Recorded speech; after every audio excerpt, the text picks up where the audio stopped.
All right. Instead, because I have a feeling I'm going to very much like this, let's go ahead and take a look at Rohrbach Brewing Company's Instruments of Destruction Black Wheat Wine. This is they call it a wheat wine. It is technically a barley wine, but with an emphasis on the wheat in addition to the barley. It says the newest in the Instruments series of heavy dark brews, this black wheat wine, a wheat-based version of a barley wine, has a rich malt backbone and black as night appearance, without the bitterness. Toasted hazelnut and orange blossom honey add a toasted hazelnut and orange blossom honey. Orange blossom honey. Honey made from the pollen of orange blossoms. Add a roasty nuttiness and a floral sweetness. Lengthy cold conditioning makes this ale deliciously smooth despite its ABV. And they say despite its ABV because it is 9.2% alcohol by volume. It is a fighty boy. I appropriately rinsed out my glass in order to make sure that this is just completely clean of that photo saison, which was not my cup of beer. So, pour it. Oh, yes, a nice, rich, dark color. Very reminiscent of the other barley wines we tried. Oh my god, look at that concentration of foam simply appear. Nearly dribble down the sides. Perfectly balanced on the top. There is enough viscosity there to keep it from overflowing. It almost seems to stick. Stick! The smell off of this is... Well, it's a loaf of bread, is what it is. It's a fresh loaf of bread. The wheat focus makes this dangerous to Indigo.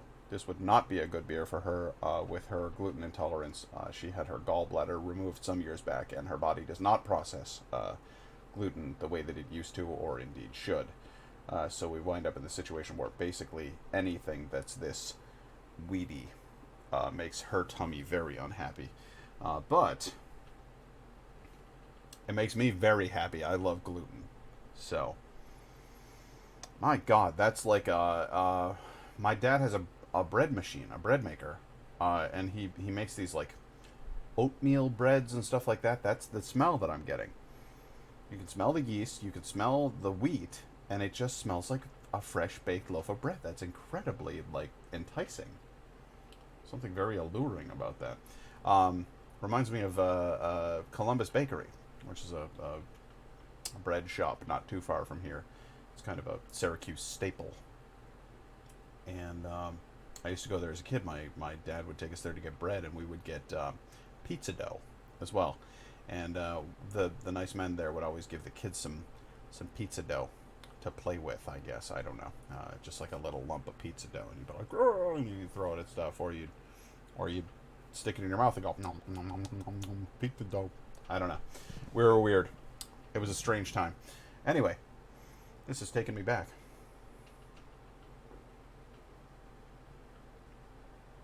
Oh. Isn't that odd? The foam on the top tastes like banana bread. I wouldn't have figured that.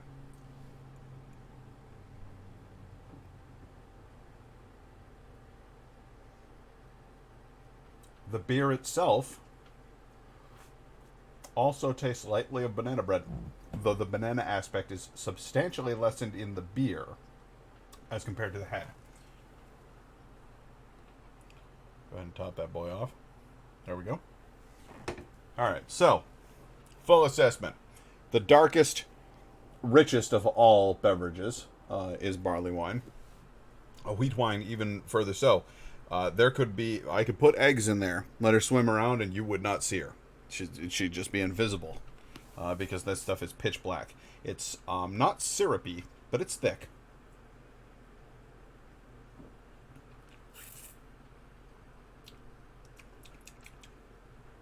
It's sweet, it's yeasty, it's very malty.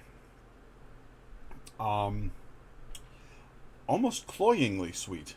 Perhaps a little too much. There's a little wine to it. A little, "Ew, come in, you don't drink me." I'm delicious. Please drink me. There's a sort of a sing-songiness quality to it that I don't care for, actually. But that's minor. That's minute. Mostly what I'm getting here is just bread.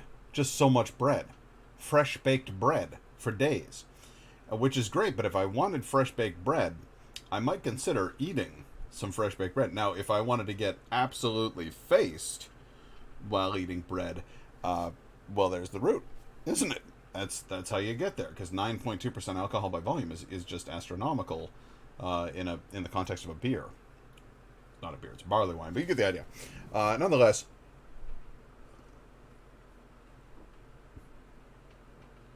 it is very smooth. As per the can's description, there is very little bite. There's no burn.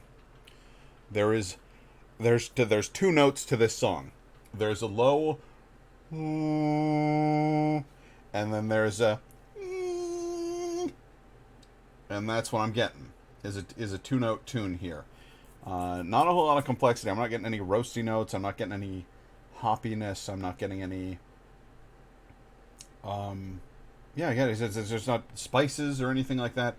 It seems to be kind of not even a melody so much as a harmony of 2 notes, which is not. It's not great, if I'm being honest. And I've done a bunch of barley wines on the stream. I've actually really enjoyed them. This one is, well, it's a bit dull. It's good. It's tasty, but it's doesn't really tell a story. It doesn't really. There's no musicality. There's no depth of character. It's just sort of. Well, it's a chocolate bar. You know, if you wanted chocolate, you came to the right place. If you wanted a sweet, bready barley wine, you've got that. But I don't know. I guess I've just come to hope for more. Come to hope for a little something different with each sip. A little, some stages. Sip. Wait. Ah. Wait even longer. Ooh. I've come to expect a change, a growth, a development of taste. And this one instead is just kind of constant from the beginning to the end. I don't want to say mean things about it, though. It's certainly not, it's not like the pickle monster, where I was just like, ew, this is gross. Or the gin barrel saison, where I literally thought that I was drinking paint thinner. It's a nice beer. A nice drink. And frankly, in most beer production, the goal is homogeny.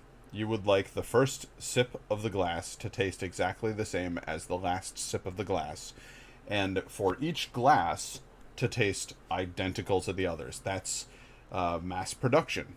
But this isn't mass production. First of all, this is Rohrbach. And I've come to expect a lot from Rohrbach, because they've done some amazing beers over the last few years. Several of the real wows that I've tasted, I've double-checked and gone, oh, hot damn, it's a Rohrbach. What a coincidence. They really seem to knock it out of the park consistently. And this one doesn't. On the other hand, it is, it may not be a switch hitter. It may not whale it out of the park over and over again. But it is a reliable third baseman that you can count on to repeatedly catch the ball as it's struck, and to get those outs that your team needs to stay ahead. So that's my metaphor for today, is that this is a serviceable, functional, above reproach beverage that is not really making me want to sing its praises, but also certainly not making me want to talk a lot of shit. And I'm actually enjoying it as I drink it. It's a net positive. A net positive for my mouth.